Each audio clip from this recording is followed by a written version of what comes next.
Chapter 18, Rimuru Pav. It has been more than several years since I returned from the end of the space and time and became a true omnipotent, true omniscient and true omnipresent being.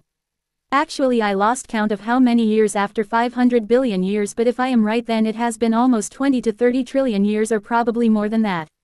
And nearly all this time we all true dragons are together. It's just time to time Veldanava went and meet his servants or something. Well, many things happened in this years, like now Veldora is the strongest after me and Veldanava. After evolving his skills he was still weakest amongst us. But after training with me and Seal now he has become strong. Strong enough to beat his sisters easily. Actually Veldora has potential to become stronger than his sisters in LN and anime, but there he didn't get the proper guidance from the start. He became 2 to 3 times stronger than his previous self in just 2 to 3 years with Rimuru. And here he is getting proper guidance and training from Rimuru and Seal for millions of years. So I think he becoming stronger than his sisters makes sense to me. Also Veldora has taken too much liking to mangas and novels. I mean, he has created a whole fighting style, taking inspiration from manga. He had created a fighting style known as Veldora style killing arts, which uses once aura or battle will or once haki to coat the body parts to attack the target and some other different attacks. And it's pretty good too. Now he has surpassed everyone except me, Seal and Prime Veldanava in martial arts. We are an exception, so I don't think it will be a good idea to compare me and Seal with them. So if we didn't add us, then he is most skilled person in martial arts and one of the strongest person in the Tensura world. Also I have give a sword as a gift to Veldora. Because after seeing my sword he also wanted one and he asked me till I was verge of killing him. So I said to Seal to create a sword for Veldora and she created a mythical grade sword and gave him. He named his sword, the Sword of Chaos, Loki. I don't know why he named it that name, so I asked him and he said that he had read some comics where this Loki named character caused so much that his world was almost got destroyed and he liked that character so much so he named his sword after him. Weird. Also I wanted to do some experiments with Nihilithy energy, so I made a deal with Veldora that in return for teaching him how to properly use the sword that I gave him and some of my sword techniques, and in return I will use him for some experiment, and he agreed. Actually I wanted to test that if someone were to absorb some Nihilithy energy, will that person be able to use this energy or not. And even if Veldora die in that experiment it's no problem because I can resurrect him anytime using various methods. Like I can change and make reality to something like that never happened or something like that. So I put Veldora into my imaginary space and filled my imaginary space with Nihilithy energy. Actually it was filled with turn null even after my imaginary collapse becoming Nihilithy collapse, so I changed it to Nihilithy energy. Actually even after my imaginary collapse becoming Nihilithy collapse, the energy inside imaginary space didn't change, as because in imaginary collapse the turn null energy I have is infinite and it is filled inside imaginary space, which is infinite in size, and that's why I have infinite amount of turn null energy. But in Nihilithy collapse it is different, because in Nihilithy collapse the Nihilithy energy that I used didn't come from imaginary space because my imaginary space is filled with turn null energy. So the thing is, in Nihilithy collapse the Nihilithy energy that I use come directly from me. It's because that Nihilithy energy originate from me and I am the source of Nihilithy energy, and that's why even after my imaginary collapse becoming Nihilithy collapse the energy inside imaginary space didn't change. If that doubt is cleared, then let's go back to my experiment. I made Veldora unconscious for during the whole period of time of experiment. After filling my imaginary space with Nihilithy energy I manipulated time inside the imaginary space for 1 day outside is equal to 1 million year inside. And put Veldora inside my imaginary space for at least 100 million years, meaning it is equivalent to almost 100 days from outside world. Before going into my imaginary space he was able to go toe-to-toe against Velzard and able to defeat Velgrind. And his existence value is around 140 m, and after completing my experiment, now Veldora can defeat Velzard pretty easily. Right now his existence value is around 180 m. And he can also borrow a little amount of Nihilithy energy that he can use. But more than that and his body won't be able to survive. But still with that little amount of Nihilithy energy he became more than several times stronger than his normal self. Pretty awesome, right? But sadly no one besides Veldora will be able to use Nihilithy energy like that. It only happened with Veldora because we have a deep bond and also because we had named each other and share a same name. That's why only Veldora is able to use that Nihilithy energy besides me and Veldanava.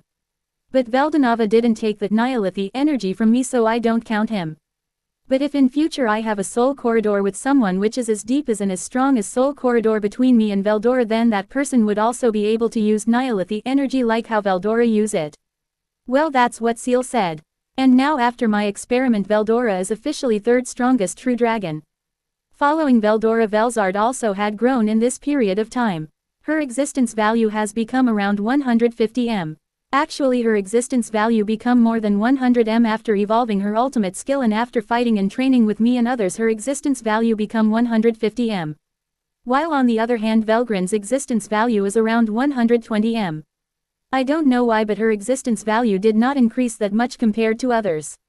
And now my total existence value including them is 2 billion M, 2000 M, 2B, and without them, and my sword is 1,500,000,000 M, 1500 M, 1.5 B, without the usage of Nihilith energy, and only when I seal my omnipotence, of course, because if I use Nihilith energy then it will be infinite, and if my omnipotence is unsealed then my power can't be measured, because that's what omnipotence means. Actually, in my case omnipotence is a completely different thing, because I use omnipotence, omnipresence and omniscience as medium, and about why and how is story that will be for some other time, not now, because author don't want to uncover all the mysteries in one chapter. Well, let's leave that matter for now and focus on time skip part. So where was I? Now all three of them can move in a suspended world too. First, when they were learning to how move in suspended world, they have to take permission from me because I am the ruler of space and time, you know. And they didn't even learn at the same time. First Velzard learned, then Veldora and Velgrind. After that I thought that it will be real pain to give my permission to anyone who wants to move in suspended world. So I just told Seal to set some conditions, like if someone has reached a certain level of power or they have a skill that can allow them to move in suspended world. And if they are able to manipulate information, particles, or they are digital life form. Actually these are the basic conditions, but there are more some conditions. Now if anyone is able to fulfill one of the above condition, then they are worthy to move in the suspended world. Veldora was always asking me for new mangas and comics, and it was damn so annoying. So I just gave him a modified version of my previous unique skill, Historian, which is now called Entertainer. It has all the knowledge of my previous world, and in addition to that it has a new feature which allows him to create things using that knowledge only. So in that way he won't ask me now. And now the relationship between Veldora, Velzard and Velgrind is also changed. Because now they no longer fight between themselves. And now they don't act like they are enemies of each other. It happened because Veldora has matured quite a lot in this years. He still acts like before, but he no longer do things whatever comes to his mind. Now he thinks before doing things. But still they didn't show any open affection towards each other, instead they just enters in a catfight or a dragon fight, whatever. Now their relationship is like normal typical siblings relationship where big sisters try to boss on little brother. I also visited Underworld time to time.